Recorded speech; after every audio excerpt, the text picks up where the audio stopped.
2017, I'm happy I got started early. Not real early, because if I would have started in 2013, I would have been really straight. But 2017, I bought my first 3 Bitcoins. And now that I listen to these billionaires on their interviews and they be talking about cryptos and, what's in the future for it, I'm glad that I'm on the right journey. So I recorded some videos of interviews with different billionaires. So I want you guys to listen and see what they have to say.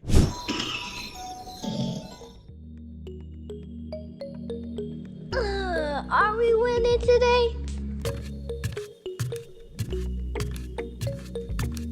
Mr. Wright, are we winning? Or what are we learning and investing today?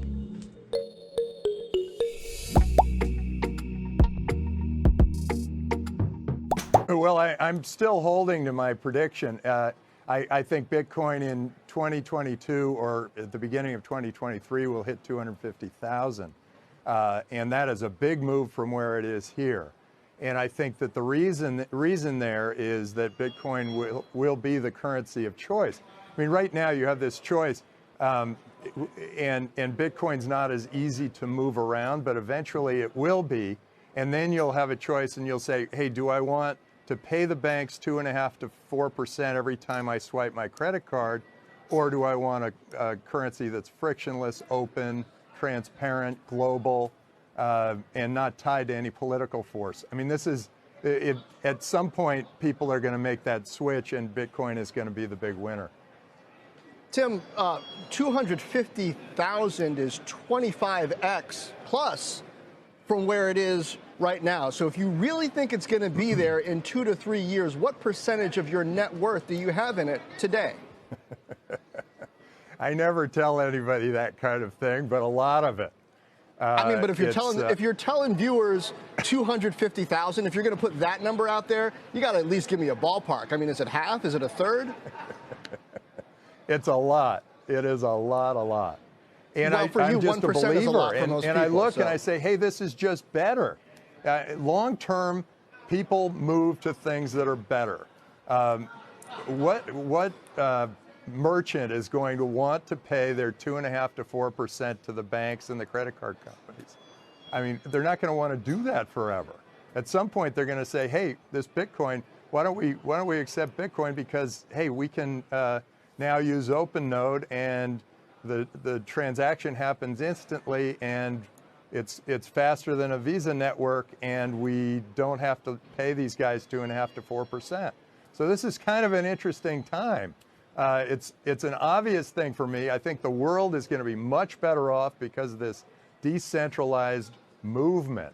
And it's not just Bitcoin. Bitcoin is decentralized currency, but it's decentralized everything. So let's look at Tim Draper. This man is a venture capitalist, and he worth over $1.2 billion. It says, venture capitalist Tim Draper thinks Bitcoin will hit 250,000 a coin by the middle of 2023, even after brushing years of his cryptocurrency marked by industry's failure and sinking prices. So if you look at Tim Draper, he has high hopes for Bitcoin. Maybe he's a Bitcoin maximalist. I'm not sure if he have any other coins at this time, but he's one of the billionaires that I follow. And he's when I first started in 2017, I never heard of Tim Draper until now, like recently within the last year. So, I mean, he knows something I don't know if he up in there. And then when we go over to Mark Cuban, another billionaire, owner of the Dallas Mavericks, Shark Tank personality. So billionaire Mark Cuban is doubling down on Bitcoin and says, I guess the reason I use the word safe is for my next question on gold, up 2.5% for the first quarter. I know in the past you've seen it as a speculative bet. How do you see it today? I hate gold. Gold is a religion. There's some fundamental value to gold, but everything else, it's a collectible. I see gold and Bitcoin as being the same thing. Well, hate is a strong word. Okay. So the miners too, all of gold, the whole gold spectrum. Individually as people, I've heard they're great people. But As an investment, okay, you're right. Hate is not strong enough. Hate with extreme prejudice as an investment. Oh gosh. Okay, so Bitcoin and gold on the same level for you. They're both collectibles. Okay. The value is based off of supply and demand. And the good news about Bitcoin is there's a finite supply that will ever be created. And the bad news about gold is they'll keep on mining more. Well, Goldman Sachs says that we only have 20 years left of mineable gold. Well, then in 20 years we could have another conversation. So you don't see gold as money then? No, I do not see it as an alternative to currency. No, not at all. Let's put it this way. If I don't see people in Puerto Rico carrying around big bags of gold to try to save things. Let's turn to Facebook now, segue. But let me say it one more time. Hate with extreme prejudice is not enough. Hate with double extreme prejudice with an ounce of hot sauce. Where does this hate for gold come from? Like, did it do something to you in a past life? No, just because I knew it was so important to you, I know you. Do you feel the same about silver? Or is there any metal you like? Yeah. Palladium, platinum? No, I mean, I think, I don't know those others as well, but those are pretty much based off their intrinsic value as much as I can tell. So you're in the camp of gold is just a pet rock? Pretty much. Pretty much, all right. But I'd buy a pet rock first. What do you think of the whole gold thing? Before we get into the whole virus, it is a little unusual. Are you buying what's happening here, or it's just unusual, not unprecedented, but unusual? What do you think? Yeah, I'm not a gold fan at all. I think it's more of a religion than an investable asset, even though, I mean, historically it's been a store of value. I just think, you know, this is the worst of the worst we've experienced in a long time. And you don't see gold setting record highs. You don't see people using to, you know, hoarding it or anything in case something really goes bad. I'm just not a fan. Even prefer investing in digital assets over gold.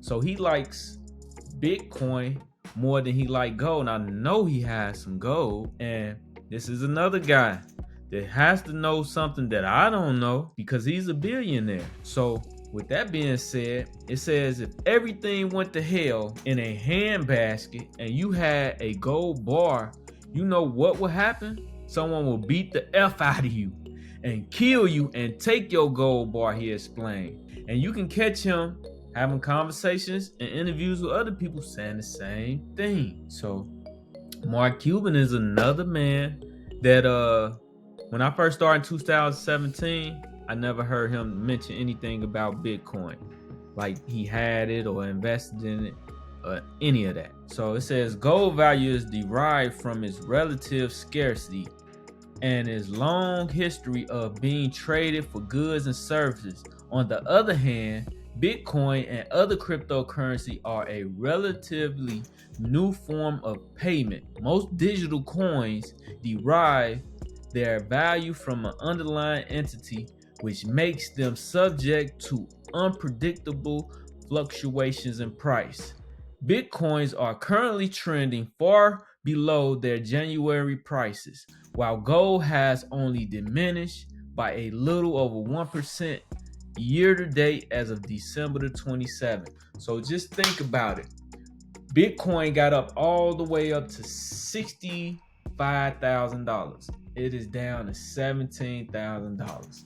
Do you think it's a good deal to get you some? You don't have to buy a whole Bitcoin now. You can buy a portion of it. And just imagine next year, 2024, 2025, you spent $1,000 on it. That $1,000 can turn to triple in the next bull cycle. So I try to tell everybody about different coins that they can get. It's cheaper than what it was a year or two ago. So right now might be the best time to start getting you a little sum at a time. Now, if you like that video, like, comment, subscribe. You guys have any questions? Let me know what you think.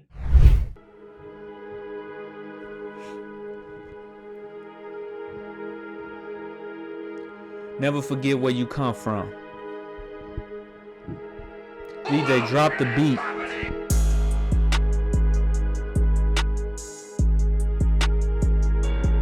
From the hood, now I'm a star.